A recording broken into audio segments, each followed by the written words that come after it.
My name is Jana, and I am the creator of Earth Friends, which is an environmental education program for early childhood. You can teach it in schools, you can teach it at home, you can teach it in any setting where you want young children to learn about Earth and all life on Earth, human life, non-human life, and also where all our things come from and where they go.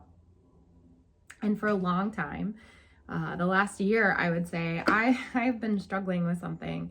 That something is, what box? What box? Where does Earth Friends fit in the educational space, specifically the early education space? Does it fit with nature schools and nature and play?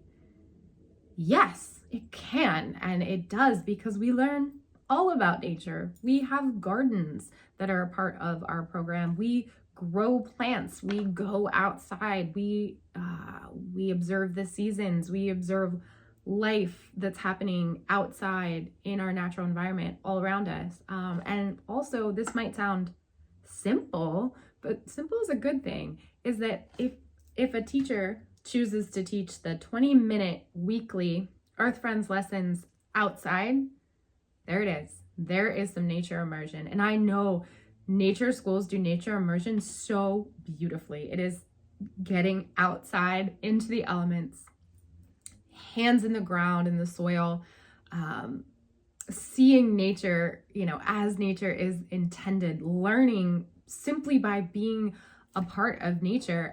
That's amazing. That is wonderful. And Earth Friends is very much in support of that. We wanted to create content that complements that kind of nature immersion education.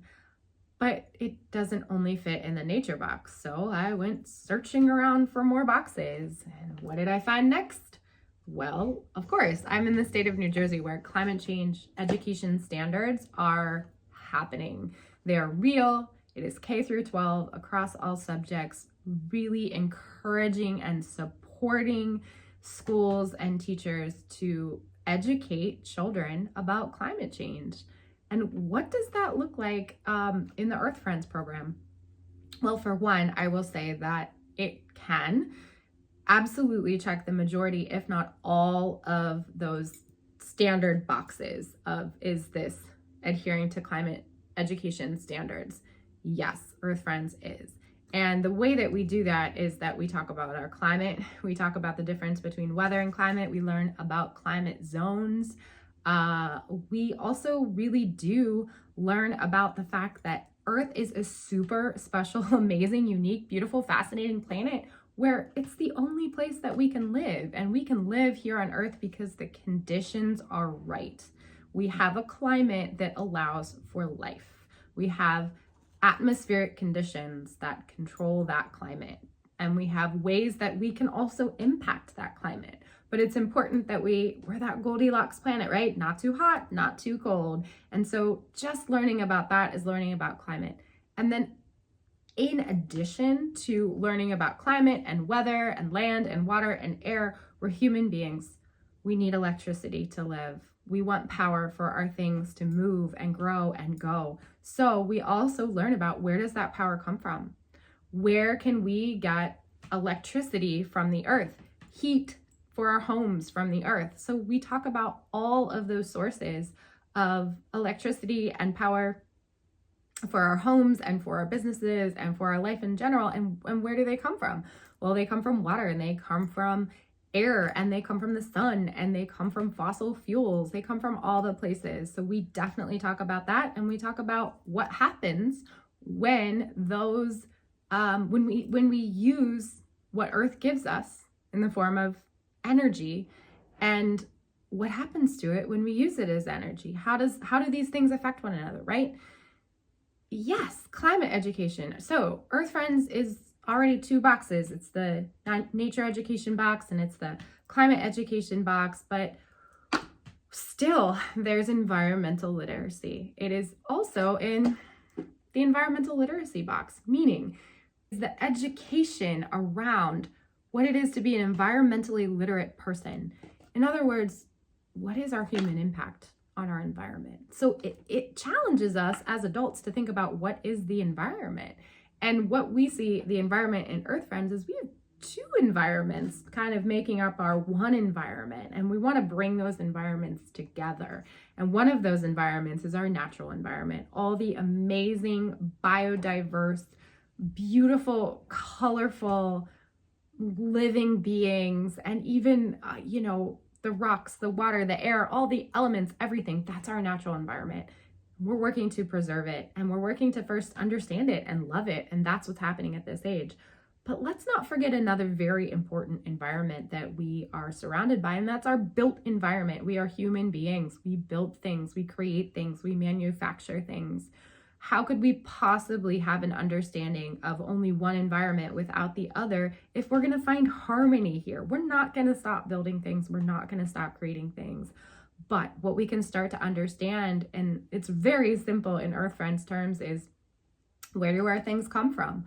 Well, they come from Earth giving us things, natural resources to build our homes, my shirt, my jewelry, our food system. All of that is what we get from Earth that we bring into our human lives, and its production and its distribution and it's all of those things that are built. There are built systems, there are built products. And it is important to learn about where our things come from and also where do they go? Well, they do go to the trash pretty much, but where does the trash go? It goes back into the natural environment.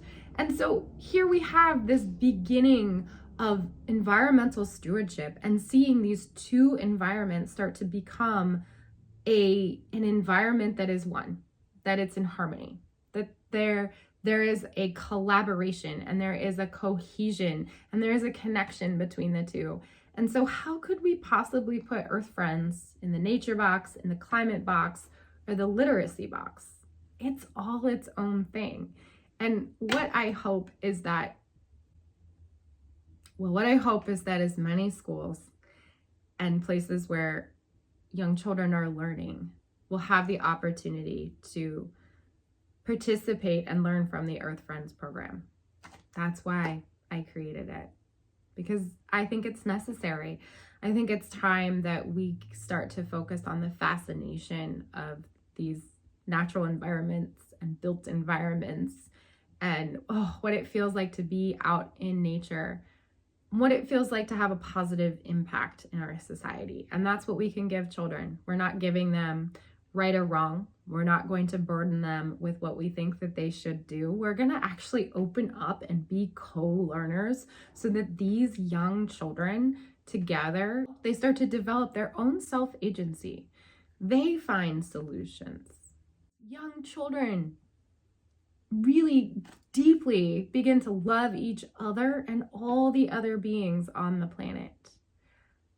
And they get to decide, how does this matter to me? What am I going to be in the world, right? In my own environment.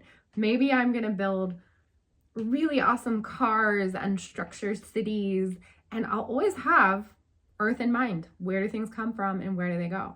Or maybe I'm going to go be a biologist and I'm going to learn about nature and biomimicry and biophilic design, which can then synergize with the people building the buildings, and the people building the buildings can go to the people who are loving nature. And we're not all so separate. We take away this divisive world between humans and nature, and we coexist with nature and we collaborate with nature, and we start to love each other, all of it, each other as people, each other as beings on this planet.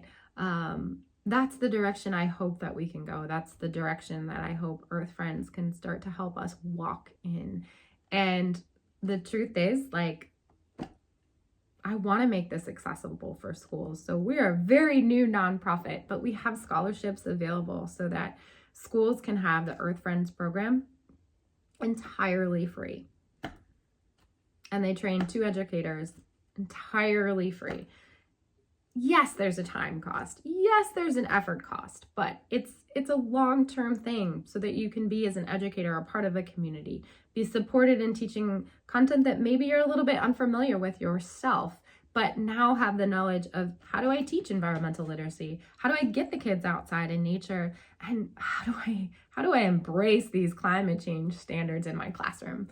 That's what Earth Friends can do for you. And if you have the means, you can also purchase the program outright. You will get the same training, you will get the same support, you will get the same community. I'm going to be very transparent with it. It's $550, and that's what you will receive. So I hope that this has helped you understand what Earth Friends is, because it's taken me a while to figure out Earth Friends doesn't fit in a box, but it can check a lot of boxes, and it can really support enriching your classroom in the long term. It can support educating our children in a way that will allow them to be stewards of our planet, find the solutions to create a better future, and just love one another. Just love everything. Love, be fascinated, be flabbergasted, be in a complete state of awe of this beautiful planet called Earth that is super special, that we have the opportunity to live on, to share together.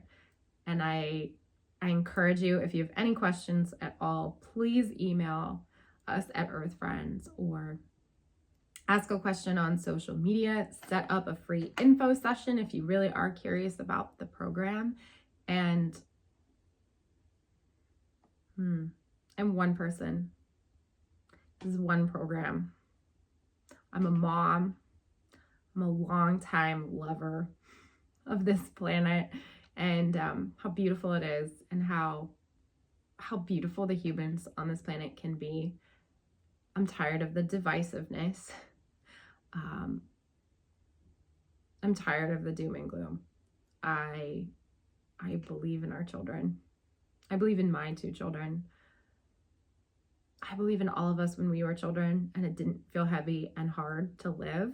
And I don't want that for the next generation. And I believe that a program like this in schools throughout our country can be a piece of that puzzle, and that it can be a catalyst for creating new pieces and new solutions and communities that also care, that bring us together despite our differences. Because even as I teach 4-year-olds in a classroom, I see the differences. I see how one child gravitates towards one experience of this, and another child gravitates towards a different one. Some kids love nature. Some kids love their blocks. Some kids get super excited about water. Some kids get really afraid of water. But if we see these differences, and we can experience the respect and the love and the understanding for each other, and for our talents, and for the things and the ways that we can contribute and have a positive impact on the world, what a wonderful world that could be.